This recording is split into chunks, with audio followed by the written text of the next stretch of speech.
Herzlich willkommen zu einer Review von kreativekiste.de. Es ist wieder Filmfehlerzeit. Diesmal hat es die ZDF Heute-Show erwischt.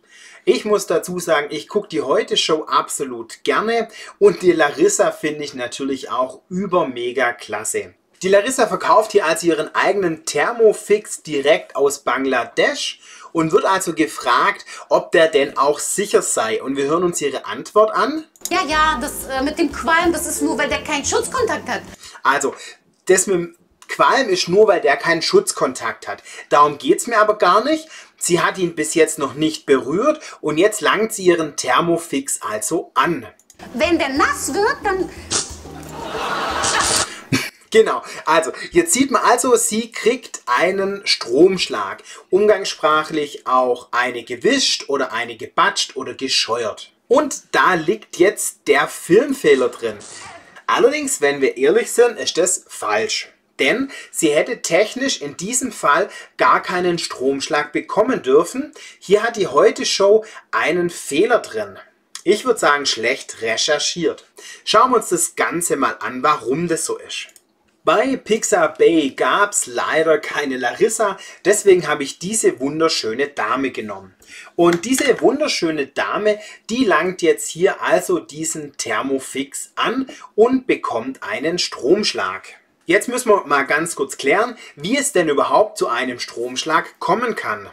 Wir haben in Deutschland im Haus 3 Kabel.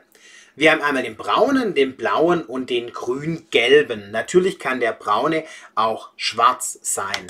Davon unabhängig haben wir 3 Kabel. Wir haben einmal ein L, einmal ein N und einmal eine Erdung und ein Schutzleiter. Und einen Stromschlag kann man nur bekommen, wenn der Stromkreis geschlossen ist. Jetzt gehen wir nochmal zurück zu dem Video und gucken da mal genau hin. Das erste, was auffällt, die Larissa steht auf einem Holzfußboden.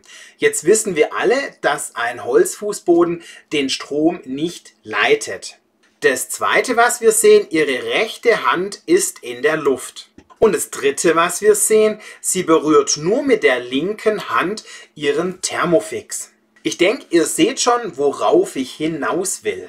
Um es allerdings ganz genau zu machen, sehen wir auch, dass sie mit der Hand, wo sie den Thermofix berührt, in Summe nur diesen oberen Bereich anlangt, also in Summe mit allen Fingern das gleiche Metall berührt.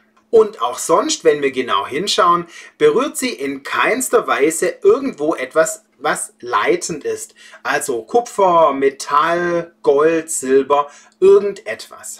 Gehen wir nochmal zurück. Die Larissa berührt also mit einer Hand das Oberteil von ihrem Thermofix. Selbst wenn dieses Metallteil jetzt Durchgang zum L hätte, also zu unserem spannungsführenden Kabel, würde noch gar nichts passieren.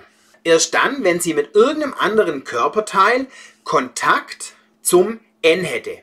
Zum Beispiel, wenn sie ein anderes Bauteil von dem Thermofix berühren würde und der Kontakt zum N hätte. Zum Beispiel, weil das Gehäuse hier Kontakt zum N hätte. Erst dann könnte überhaupt ein Stromschlag zustande kommen. Natürlich muss das nicht der Daumen sein. Es könnte auch sein, dass sie da irgendwie mit der Hüfte berührt oder irgendwo anders. Aber erst dann könnte es zu einem Stromschlag kommen. Nämlich vom N zum L. An dieser Stelle würde Larissa jetzt einen Stromschlag bekommen.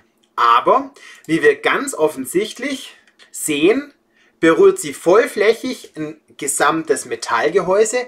Das heißt, sie hat gar nicht die Möglichkeit, den N zu berühren, sondern nur den L. Die zweite Möglichkeit, wie es jetzt zu einem Stromschlag kommen kann, ist wiederum, wenn sie Kontakt zum L hat und an irgendeiner anderen Stelle Kontakt zur Erdung, zum Schutzleiter, zum Potentialausgleich, wie auch immer hat. Das könnte sein, wenn in der Nähe ein alter Heizkörper ist, wenn in der Nähe eine Badewanne ist oder wenn in der Nähe eine Steckdose ist und sie hier den Schutzkontakt, Schutzleiter, Erdungskabel, wie auch immer man das nennen will, dazu Kontakt hätte. Auch hier würde es wieder zum Kurzschluss kommen und zwar in diesem Fall vom L zum Erdungskabel. Allerdings auch hier Deswegen vorher der Hinweis. Larissa steht auf einem Holzboden. Natürlich könnte es sein, dieser Holzboden steht voll mit Wasser. Dieses Wasser läuft irgendwo hin, wo es Kontakt zu einem Erdungskabel hat. Und der Widerstand ist so gering, dass wir einen Stromfluss durch Larissa, durch das Wasser, über das Wasser am Boden bis zum Erdungskabel haben.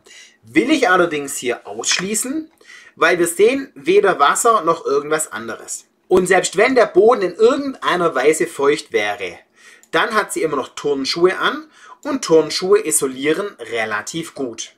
Nochmal zurück. Also auch der Kurzschluss über die Erdung ist ausgeschlossen, weil auch hier kein Strom fließen kann. Davon abgesehen, dass der Schutzleiter laut eigener Aussage ja gar nicht angeschlossen ist. Warum ich aber tatsächlich glaube, dass Larissa keinen Stromschlag bekommt, ist die einfache Tatsache, dass wir hier weder ein Kabel noch einen Stecker sehen. Deswegen würde ich sagen, liebe Heute-Show, ihr seid super, mega klasse, aber von Strom und Spannung habt ihr leider tatsächlich keine Ahnung und weil ihr eine Satire-Show seid, mache ich mich jetzt ein bisschen lustig über euch.